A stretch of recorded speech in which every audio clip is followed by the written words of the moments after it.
My best friend stole my boyfriend right after I confessed my feelings. Now she acts like nothing happened, but I'm about to uncover her darkest secret. I overheard my husband and mother-in-law planning to give one of our twins to my infertile sister-in-law as a birthday present. So I ghosted him, filed for divorce, and relocated to a different city to safeguard my babies. A 29-year-old woman named Sarah, and my husband John, 32, had been in a loving relationship for almost 7 years. We met when I first started my job, and since he was more experienced than I was, he helped me out a lot from the start. From the beginning, John knew I didn't need to come from a supportive family. I had to fight for what I wanted and take on various jobs to save up money for myself. Both my parents were into drugs and hardly did anything for me. So, when I went to college, I moved out, cut ties with them, and never looked back. They would sometimes try to reach out if they needed money, so I changed my number and address several times.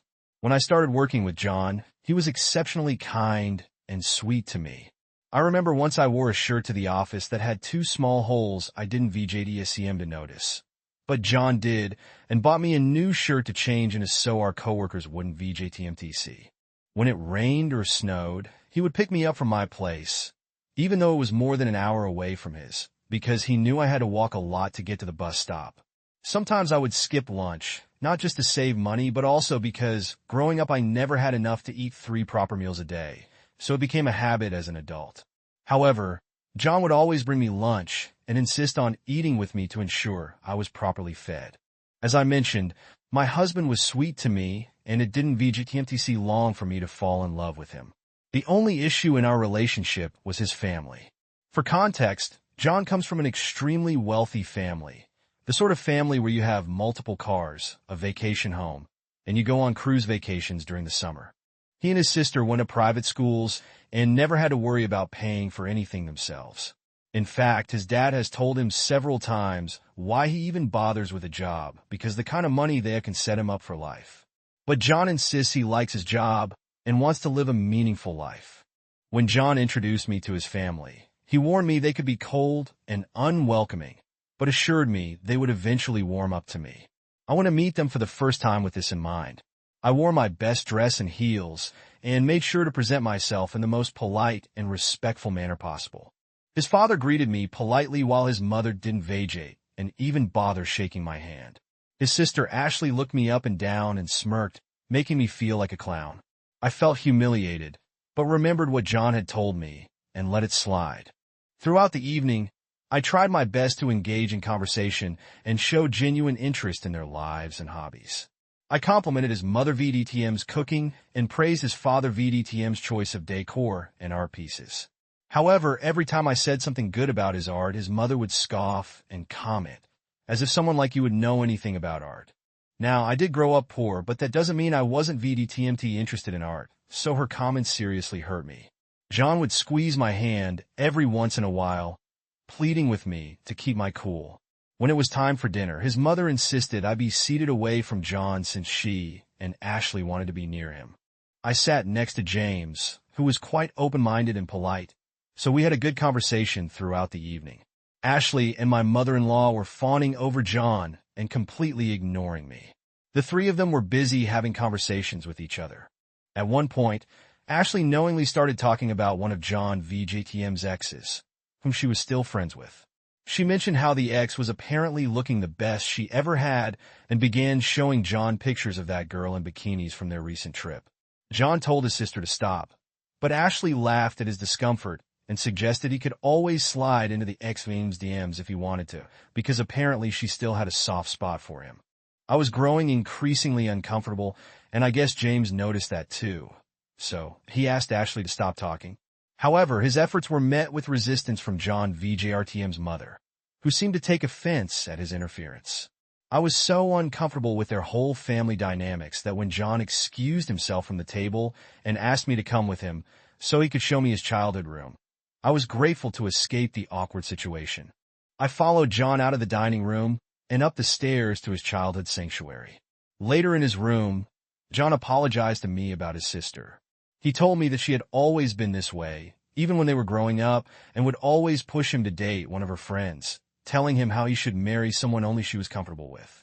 I could sense that he was genuinely apologetic, so I let it go and informed him it was best that we left. He agreed. It was NVJTMT, until later, as we were saying our goodbyes, that John VJTM's father pulled me aside. His expression softened, and he admitted that he had been skeptical of me at first, but my sincerity and efforts to connect had won him over. He apologized for his initial coldness and assured me that I was welcome in their home anytime. He told me not to take John VJTM's mother VJTM's and Ashley VJTM's words to heart, and that he was happy John had found someone like me. I felt relieved after hearing those words. Ever since then, I knew it would take a lot of effort for me to impress my mother-in-law and sister-in-law if I ever wanted to be accepted by them. However, the situation never changed. As John VJTM's and my relationship progressed, his mother and sister would continuously dissuade him from dating me. I remember once, for my birthday, John and I were supposed to go on a long drive to the beach where we would have a romantic picnic. I was really excited to spend the day with him. However, in the morning his sister called him, telling him how she needed to see him urgently since something had happened to her. He let me know, and I immediately asked him to go and visit her because we really believed her. However, it turned out she had just called him as a prank, and there was, in fact, nothing urgent. She insisted on him staying for the day, and when he refused, telling her it was my birthday and he wanted to spend the day with me, she laughed and told him that was exactly why she had called him, so he had an excuse not to spend the day with me. John was so pissed at her that he stopped talking to her for months after that. His sister then angrily sent me texts, calling me various names and telling me that she wanted to kill me because I was coming between her and her brother. I would, of course, show these messages to John, and this would make him more pissed. It was only later that year, at Christmas, after his mother intervened, that John agreed to forgive Ashley. However, she never once apologized to me for all the harassment. When Ashley got married young to her then-boyfriend Joe, she refused to invite me to her wedding, telling John how he could instead come to her events single and meet some of her friends.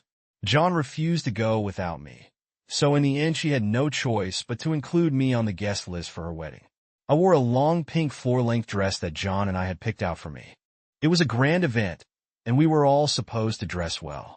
John told me how incredibly beautiful I looked, and during my sister-in-law DJTM's event, several other guests, including James, complimented me as well. Ashley later confronted me, saying I had ruined her wedding by upstaging her, even though other guests also wore floor-length dresses. She yelled at me and John, accusing me of knowingly dressing that way to get all the male attention. John tried to pacify her, telling her that was not our intention, but Ashley refused to listen. She got even nastier to me after that incident. Over the years, my mother-in-law and sister-in-law have insulted my appearance, calling me names like fat pig when I gained a couple of pounds, making fun of me and my family background in front of their family friends, and overall never changing their distaste for me, no matter how much I try to stay polite. Hence, during the 4th year of my relationship with John, I stopped trying altogether as their behavior was starting to affect my self-confidence, and there were only so many insults I could take about my appearance. I had a long conversation with John and put my foot down. I stopped going with John to his family dinners or family events, and never responded to Ashley and my mother-in-law VDJTM's messages anymore. I ignored them just the way they had ignored me over the years, and my mental health significantly improved. John understood and supported my decision, even though his mother told him that I was being disrespectful for not visiting them anymore, and that I was not worthy enough to get married to. However, despite what his family thought, last year John proposed to me. The proposal was a moment of pure joy and love. He had prepared everything for the day and was so nervous when he popped the question. I had no doubt in my mind when I told him yes. Later, when he told his family about it, his father congratulated us, while his mother simply told him that she hoped he had given this a lot of thought. Otherwise, he was going to regret it. John asked her not to be rude since she was on speaker, and then she begrudgingly congratulated me as well. I guess she finally accepted that she had no choice and that I would be a part of her son, VDJTM's life moving forward. When Ashley found out, she had a much stronger reaction. She apparently told John that he needed to get a prenup with me, telling him how poor people like me can suck the money out of anyone. That was not only offensive, but also shocked John about how low his sister thought of me. He told her firmly that if she didn't VDJTM like the fact that he was getting married to me, then she was welcome not to attend. Ashley, and he fought a bit more, and Ashley even called me a bloodthirsty gold digger. However, 2 days later, she sent me a text message apologizing for everything, and I thought maybe she and my mother-in-law had talked and understood that there was nothing they could say or do at this point to keep her brother away from me.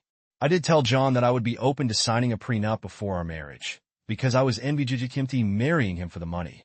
I was marrying him because he was kind and supportive of me, and that is all I had ever wanted in my life.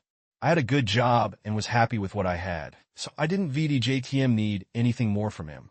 John assured me that he knew my heart, and he was never going to ask me to sign a prenup.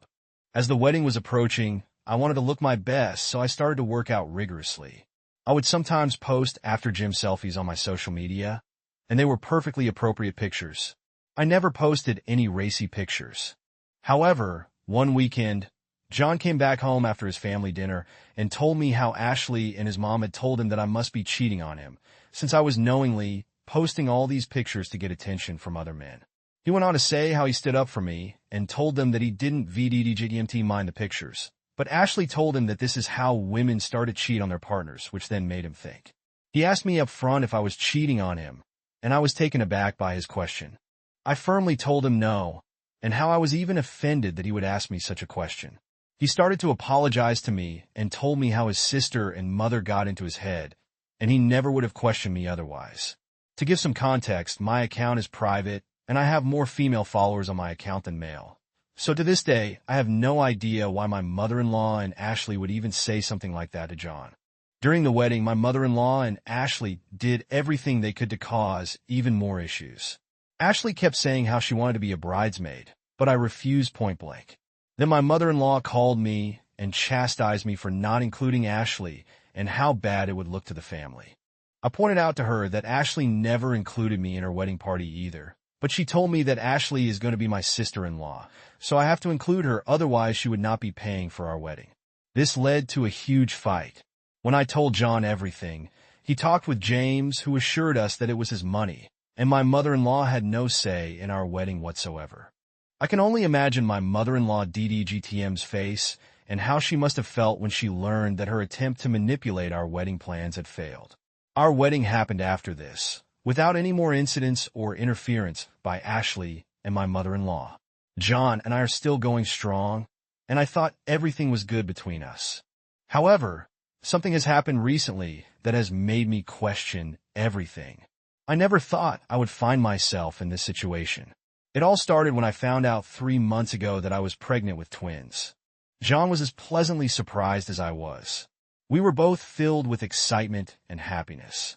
We had been trying for a baby ever since we got married, and the news of not just one, but 2 little ones on the way felt like a dream come true. John insisted on having a family get-together where he would announce my pregnancy. Even though I wanted something low-key, I understood his excitement about becoming a father, so I agreed. When John and I announced I was pregnant during the party, everyone immediately came over to hug us and congratulate us. However, Ashley and my mother-in-law looked pissed and stared daggers at me. For context, Ashley got married before us, and she has been trying to get pregnant for a long time. However, I have heard from John that she is infertile and basically barren. She and her husband Joe have tried everything, but to no success. John, Joe, and James have tried to convince Ashley to adopt if she wants children so much, but Ashley refuses to listen. She says she doesn't want to raise a kid from the streets, so I guess she wasn't VJing happy when she found out that I had gotten pregnant. I was aware of Ashley VJTM's personal issue, and it was also one of the reasons why I didn't VDTMT want to make the announcement in front of everyone, because regardless of my equation with her, I did sympathize as a woman for her condition. When John VDTM's relatives started to ask about the baby shower, and if we knew the baby VJTM's gender, and such, Ashley burst out crying in front of everyone.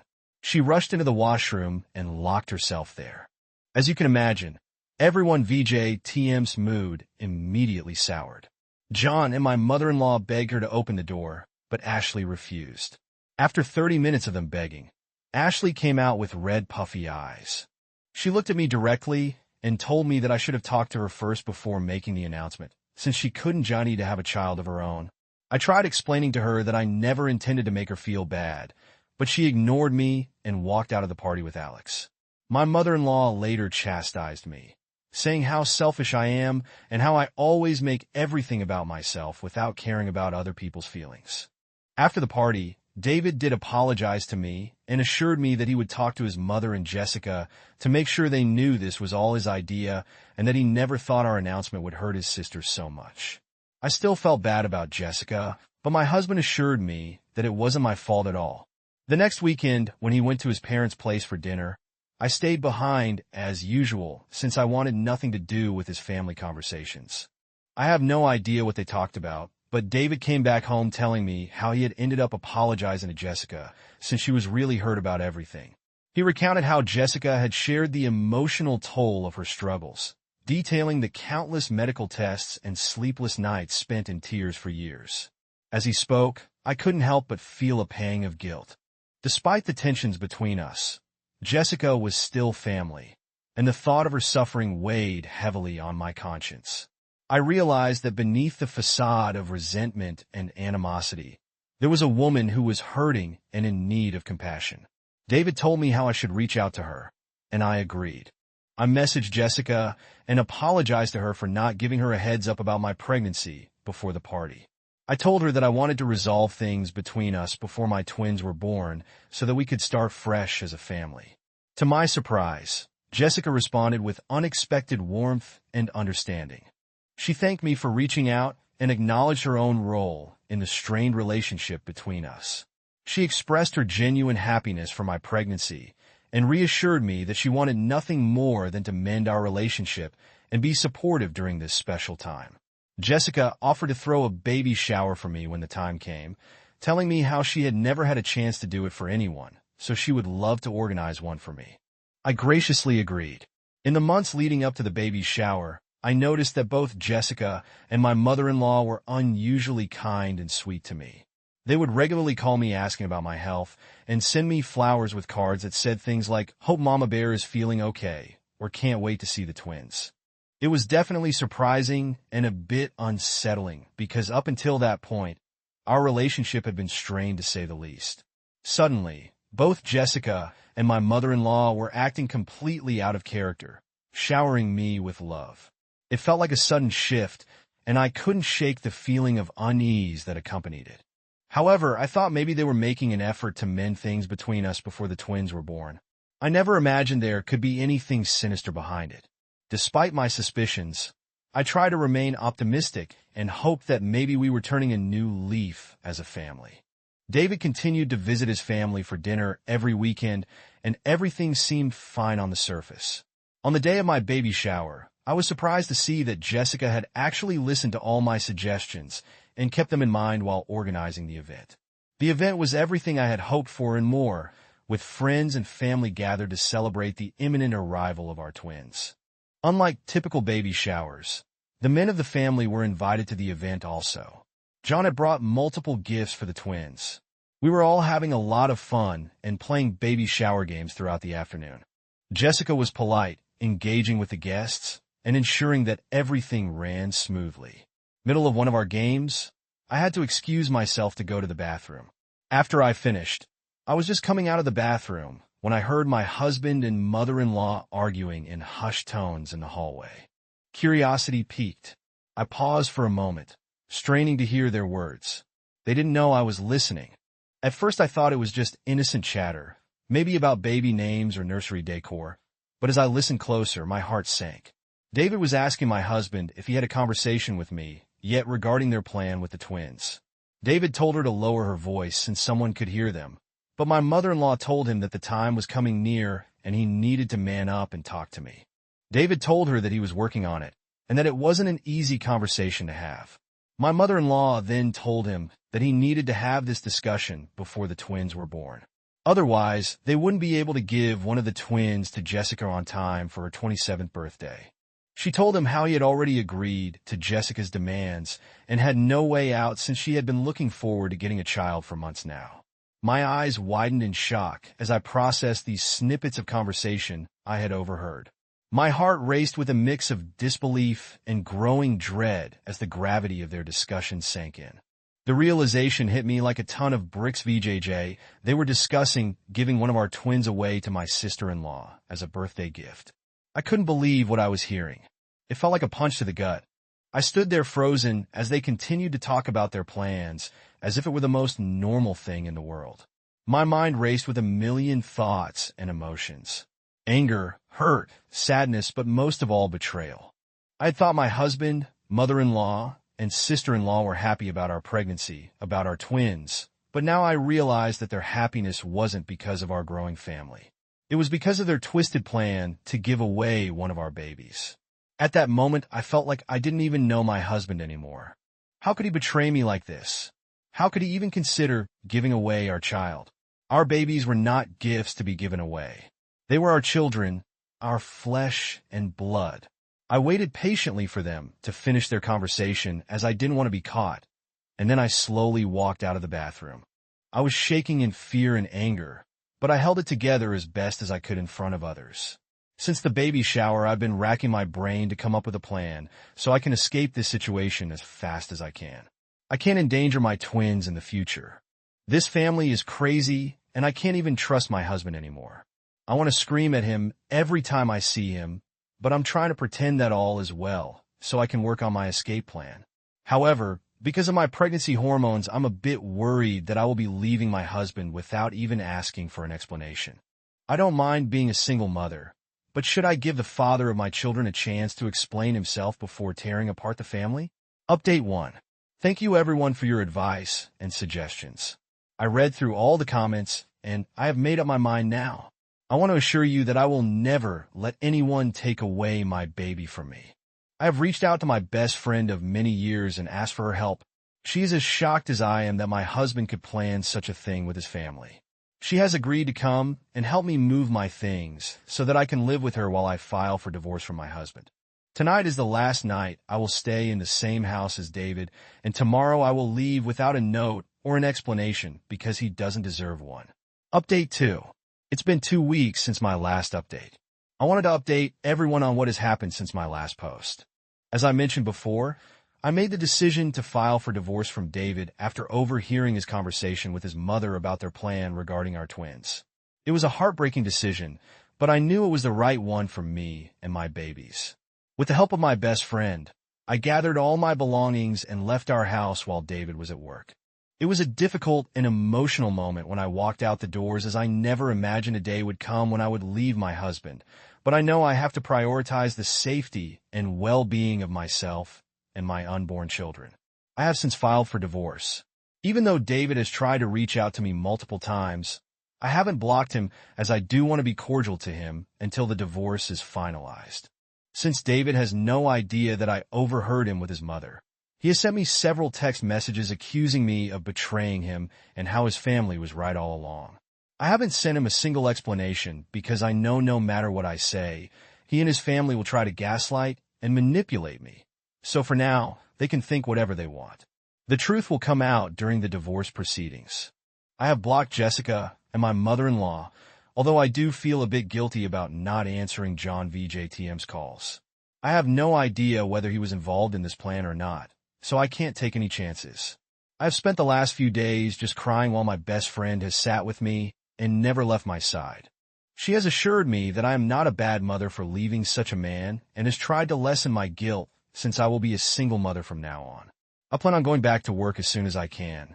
My best friend, who works from home, has agreed to babysit my twins when I do join the workforce. However, I have insisted on paying her for her time, as babysitting twins won't be easy. I know this isn't a solid plan, and I wish I had reliable parents who could help me out in this situation, but unfortunately I don't. Also, my best friend will only help me look after the kids until I can get my divorce from David finalized. With the child support, I can hire a proper nanny. I know it won't be easy, but I am determined to create a safe and loving environment for my twins. I am grateful for the support and encouragement I have received from all of you during this challenging time. Update 3. Hello everyone. It's been 6 months since my last update. A lot of things have happened since then. First of all, I have given birth and am now the proud mother of my beautiful twins, Jackson and Vinny. I was so nervous before giving birth, but the moment I held my beautiful twins in my arms for the first time, all of my worries melted away. They're my everything, and I'm glad that I took them away from that crazy family. My divorce from David was finalized, and despite his pleading, he was not granted custody of the children. He did find out during the proceedings exactly why I had left him, and he was shocked that I had found out about his plan.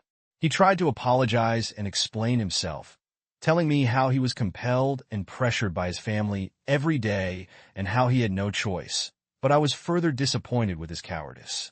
It turns out that John did know about everything, and although he had tried to dissuade Jessica and my mother-in-law, no one had listened to him. I am so disgusted by this family that I have felt no remorse since divorcing David. I didn't ask for a single penny for alimony, but he has agreed to pay a hefty amount for child support, which will be enough for me to provide the best for my children. My mother-in-law and Jessica did try to get in touch with me, and even showed up during the divorce proceeding, screaming and yelling at me for taking away the twins from them. They told me how they could have provided my children with everything and that I was a bad mother for being so selfish. In the end, they had to be restrained by the guards. I am glad that they embarrassed themselves publicly because it helped me get a restraining order against them.